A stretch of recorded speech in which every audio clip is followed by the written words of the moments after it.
Pemirsa, apa kabar? Saya Jonathan membawakan warta berita PTS tanggal 11 November.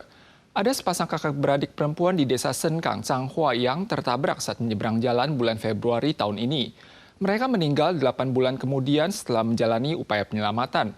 Namun baru-baru ini kasus kecelakaan mobil fatal kembali dilaporkan terjadi di daerah setempat. Seorang ibu dan anak perempuan yang mengendarai motor tertabrak mobil dan terhempas ke dalam sawah. Anak perempuan yang masih berada di kelas 2 SD tersebut dinyatakan tewas setelah menjalani upaya penyelamatan. Ambulans melarikan korban ke UGD. Bagian depan mobil rusak parah, ibu serta putrinya yang mengendarai motor terhempas ke dalam sawah. Putrinya mengalami sejumlah patah tulang di sekujur tubuhnya dan dinyatakan meninggal setelah dirawat selama 7 hari. Saat ini ibunya masih terus menjalani upaya penyelamatan. Kecelakaan tersebut terjadi akhir bulan lalu.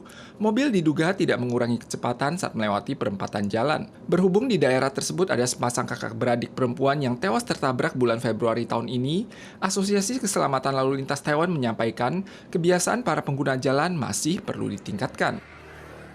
Federal Reserve System (FED) Amerika Serikat kemarin mengumumkan bahwa mereka akan menurunkan tingkat suku bunga sebesar 1 poin. Menanggapi kembalinya Trump ke Gedung Putih, Institut Penelitian Ekonomi Taiwan menilai jika Amerika meluncurkan perang dagang melawan dunia, pihak oponen juga akan melancarkan boikot dan pembalasan. Maka hal ini dapat mengaruhi tingkat inflasi di Amerika. Di sisi lain, setelah Trump terpilih, apakah ia akan meminta Taiwan membayar biaya perlindungan? Ada pakar berpendapat bahwa Taiwan mungkin harus membuat komitmen khusus terkait masalah pembelian sistem pertahanan nasional sebelum Trump menjabat. Donald Trump dari Partai Republik berhasil meraih kemenangan pada Pilpres Amerika Serikat 2024. Kebijakan Trump diperkirakan akan membawa dampak penting bagi perkembangan politik dan ekonomi global. Perhatian dunia tertuju pada ancaman Trump sebelumnya yang menyatakan akan mengenakan bea masuk 10% untuk semua barang impor dan bea masuk 60% khusus untuk Tiongkok. Kembali berkuasanya Trump dikhawatirkan akan memicu babak baru perang dagang. 那如果他的贸易对手也就是说全世界也对美国的进口的东西课10%的关税，也就是贸易报复，那美国的通膨可能会增加到1.7%。 Jika AS memulai perang dagang global, inflasi bakal tak terelakkan. Kembali berkuasanya Donald Trump juga menimbulkan kekhawatiran bahwa AS akan memaksa TSMC untuk memindahkan teknologi manufaktur canggihnya ke AS. Institut Penelitian Ekonomi Taiwan memperingatkan, perang chip merupakan kebijakan Biden, sementara Trump memprioritaskan surplus perdagangan sehingga menerapkan kebijakan bea masuk yang tinggi. 现在川普他根本不认同你的晶片法案、晶片联盟这些事情，所以这个时候他会对台积电做哪一些事情？全面性的关税，甚至有可能逼台积电去的更多，或把更先进的制程给搬过去。 Terkait pernyataan Trump yang meminta Taiwan membayar biaya perlindungan dan meminta Taiwan meningkatkan anggaran militer, pakar mengimbau pemerintahan Lai segera memikirkan cara menghadapi Trump yang akan berkuasa penuh, terutama Taiwan harus membuat komitmen konkret dalam hal pengadaan pertahanan sebelum Trump resmi dilantik pada 20 Januari tahun depan. Amandemen RUU Reproduksi Buatan akan dikirim ke UN Eksekutif paling cepat pada akhir tahun ini. RUU tersebut menetapkan bahwa ibu pengganti harus terdaftar sebagai warga negara Taiwan dan kedua belah pihak harus melakukan 4 kali konsultasi dan evaluasi sebelum proses operasi. Walau menganut sistem tak meminta balas budi, program ibu pengganti tetap membutuhkan biaya nutrisi yang notabene-nya mencapai sekitar $1 juta Taiwan. Apakah surogasi atau ibu pengganti di Taiwan akan segera dilegalkan? Saat ini, RUU terkait sudah memasuki evaluasi final. Jika disahkan, hal ini akan memudahkan pasangan yang ingin memiliki anak. Namun bagaimana hak ibu pengganti akan dijamin menjadi sorotan publik. 专家会一直这个都是滚动式的一直努力的希望到真正提出来的时候是最能够保护到应该保护的人这样子。 Kementerian Kesehatan dan Kesejahteraan atau MOHW menyangkal kabar burung seputar biaya nutrisi dan pengeluaran lain bagi ibu pengganti yang mencapai $1 juta Taiwan. Saat ini, sekitar 33 negara telah melegalkan surogasi. Jika RUU Reproduksi Buatan disahkan, sekitar 7.000 orang di Taiwan akan terbantu. Rancangan saat ini menetapkan ibu pengganti harus terdaftar sebagai warga negara Taiwan dan berusia di atas 20 tahun dan di bawah 40 tahun. Kedua belah pihak harus menjalani evaluasi oleh dokter kandungan dan psikolog. Dan setelah embrio ditanam, kedua belah pihak tidak dapat membatalkan kontrak surogasi. 在这个法律沟通之下的话，就不会生一个不同种族的这个孩子出来，安全合理。生殖医学并没有输外国。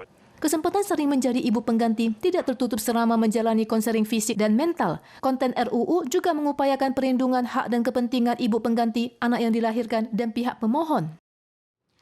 Kasus penipuan semakin merajalela. Di kota Taipei saja, total kerugian materi warga pada bulan Oktober mencapai lebih dari 2,1 miliar dolar Taiwan.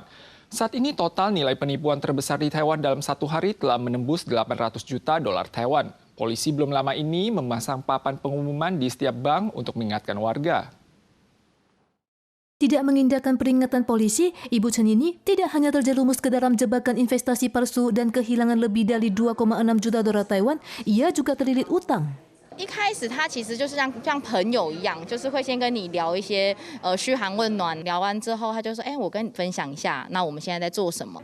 Awalnya Ibu Chen dan suami bergabung ke sebuah grup lain terkait investasi yang menjanjikan keuntungan hingga ratusan juta. Namun suami Chen berhenti setelah merugi 50.000 dolar Taiwan untuk investasi mata uang kripto, tetapi Chen sendiri malah melanjutkan investasi dan ia hanya menerima keuntungan senilai 3.000 dolar Taiwan sebelum akhirnya sadar bahwa dirinya tertipu. Kasus penipuan terus meningkat. Sejak dashboard pencegahan penipuan diaktifkan, jumlah total uang tertipu tertinggi adalah 800 juta dolar Taiwan dalam satu hari. Jumlah kasus terbanyak terdapat di kota Taipei dengan total kerugian mencapai 2,1 miliar dolar Taiwan hanya untuk bulan Oktober. 我们跟银行有合作，我们有制作了这些打诈医保版，放在银行的金融机构。 Menghadapi maraknya penipuan, Kepolisian Taipei bekerjasama dengan lembaga keuangan di wilayah hukumnya untuk memasang papan peringatan yang berisi berbagai data penipuan serta contoh kasus nyata agar masyarakat berpikir ulang sebelum mentransfer dana. Saat ini sudah ada seratusan papan yang telah dipasang. Observatorium Meteorologi Lokal Kofu di Jepang tanggal 7 mengumumkan secara resmi bahwa Gunung Fuji telah menerima mahkota salju pertama, mencatat rekor salju perdana paling telat dalam 130 tahun sejarah pengamatan. Gunung Fuji yang puncaknya tertutup salju merupakan salah satu simbol nasional penting di Jepang. Observatorium Meteorologi Lokal Kofu tanggal 7 mengumumkan bahwa salju telah turun di sekitar kawah gunung berapi, merupakan salju perdana paling telat yang tercatat sejak pengamatan dimulai 130 tahun lalu. Gunung Fuji rata-rata menerima salju perdana tanggal 2 Oktober. Kali ini lebih lambat 36 hari dari biasanya. Ini juga merupakan pertama kalinya salju turun pada November. Pakar meteorologi menunjukkan suhu rata-rata Gunung Fuji bulan Oktober di masa lalu adalah -2 derajat Celcius, namun tahun ini baru mencapai 1,6 derajat Celcius.